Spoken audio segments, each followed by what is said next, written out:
The Duvel Tripel Brewery is best known for its Belgian strong ale. However, the company does produce a second beer that changes annually. Duvel Tripel Hop uses 3 hop varieties, and every year the third hop is changed to ensure a familiar yet excitingly different beer every single year. Is the 2016 Duvel Tripel, known as HBC 291, worth your investment, or should you pass? Find out now on Two Dudes Reviews.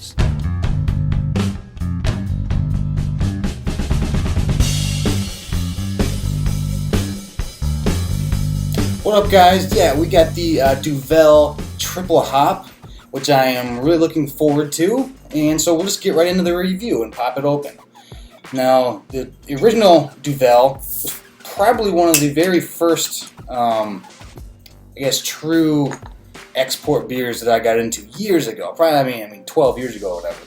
And that was always the only one I ever knew from them. I know they have an agreement with Omegang out of New York, so it's kind of why a lot of the bottling and beer styles are similar.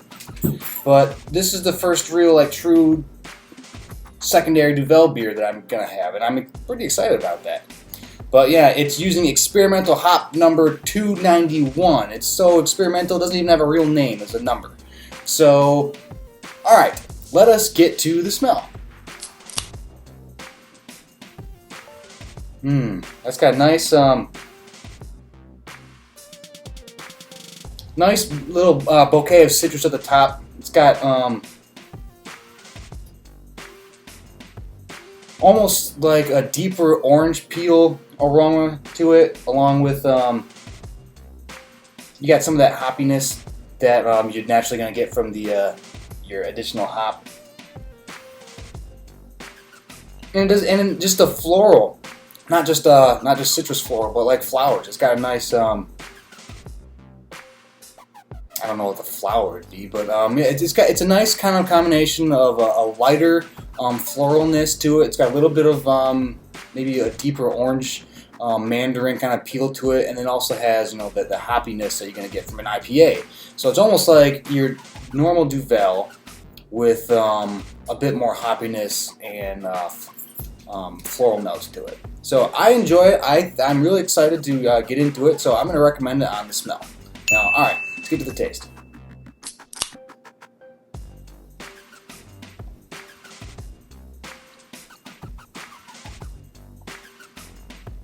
It is, we compare it just to the other Duvel, it is much more, it's got more of a bite to it.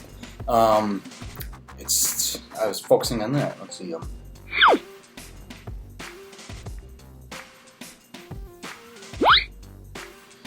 You have it's interesting. You have like a crispness on the tip of your tongue that not like the orangey. It's almost getting more of a lemony, just at the very tip. And then as it goes back, you have more of the lingering bitterness that it's not kind of IPA, but a little different. It's got more of almost a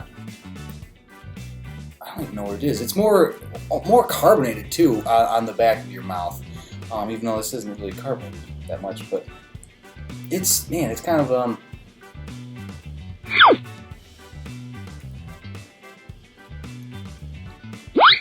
it has kind of a bit of an oakiness to it. Again, a light citrus, not heavy, not like what you might find on some of the newer IPAs. I don't know, maybe a tad hint of vanilla, almost just at the very back end. There's like a smoothness that kind of goes with that the bitter that hangs. So it keeps the bitterness from going too overboard, which I think with a Duvel you don't want overly bitter, because the over bitterness might screw up with a few things, because it basically does just take the traditional Duvel beer and adds a little hoppiness to it. So I think honestly, if you are an IPA fan but you also like your kind of more traditional Belgian Trappist style beers, this is a great kind of merger of the two. And yeah, I would definitely definitely say to go check this one out. It's the thing about it is, since it is the current 2016 version, they do a different one of these every year. So you get it now, it's going to be different with next year's version. So it's always going to be a little different. And I think that's kind of cool because they have their flagship, and they're not going to go off and make 12 different ales, IPAs, porters, all that stuff. They're not going to do that. They're just like, all right, here's our one, and you can test out our experimental one every year. So I think that's interesting. It keeps it fresh and new, and I'm going to recommend it on the flavor just because it's got that nice combination of Belgian style and IPA, and it's all blended together. Now, number 3 is value for price, and this is going to get a few people that don't want to spend the extra money. It is much more expensive than your normal beer, and I think even more than your normal Duvel. I believe you can get it in the tall singular bottle. I got this in a 4-pack, and the 4-pack was $15, $17 right around there. So you're spending probably anywhere from $5 to $7 on one. If where you go to buy beer, if they break them down into singles, you're probably getting close to the $7 to $9 range for one. So you're going to spend a lot of money for a single beer. It's kind of, I think when you look at, if you like Duvel, you're going to like this, and you should check it out. If you're not really into Duvel, but you're into IPAs, I think you should still check it out. But if those two don't describe you, don't do it. You probably won't be your kind of thing. And plus, it's it's more expensive. So I'm not gonna neg it. I'm gonna give it a half, simply because it is a one of a kind. It's not gonna be around next year, so you will pay more of a premium for that beer. So you gotta expect the price is gonna be a little higher than normal. But again, it's gonna be half for that. But next is distinction, and it's an interesting category to put it in because, I mean, Duvel isn't its own category, but I think you have to compare it a bit to Duvel because it's based off of the general recipe of Duvel. You will notice it doesn't have the lingering cream head that if you pour a normal Duvel, you're going to have a head that's about this big, just hanging out for a long time. So you can't completely compare it to that. You can't completely compare it to an IPA, even though I think that's almost the closer comparison. But it's still your Belgian Trappist kind of beer. So it's almost a category of itself. It's hopping up your Belgian Trappist. And with how popular IPAs are nowadays, it makes sense that they would do that. And which is why I think it's very interesting. It's a nice beer to try out, and I would recommend it for distinction because it is different from pretty much any category you're going to put it in. Alright, next category is drinkability, and that's kind of, would you drink multiple ones of these in a row? Let's see. I mean, this is a beer you're not going to just pound it. You're not going to just go through it and pop open another one. The bitterness, even though the bitterness isn't super overwhelming, almost the kind of bitterness with that, it's like a crisp bitterness with the carbonation in it, and that's going to slow you down for drinking it.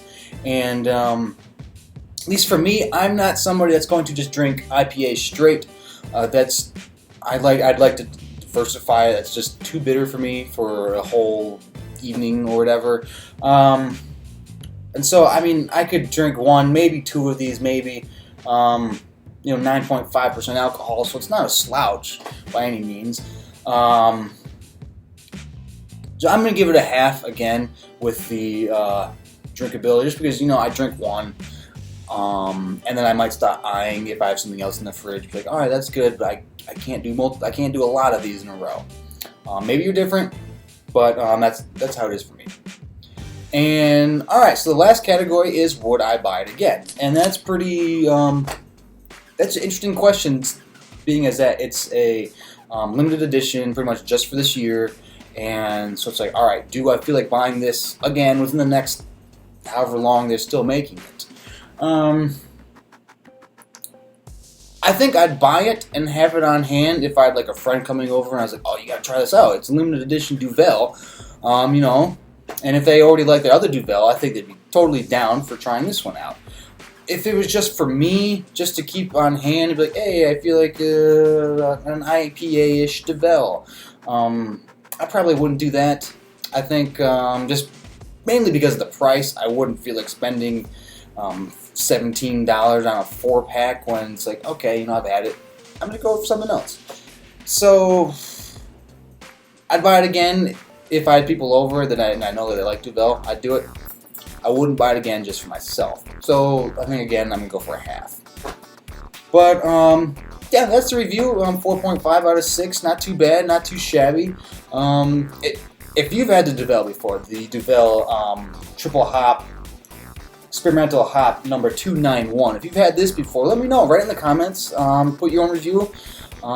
If you have a different kind of beer you think I should check out, let me know too. I get some recommendations that way. It's pretty cool.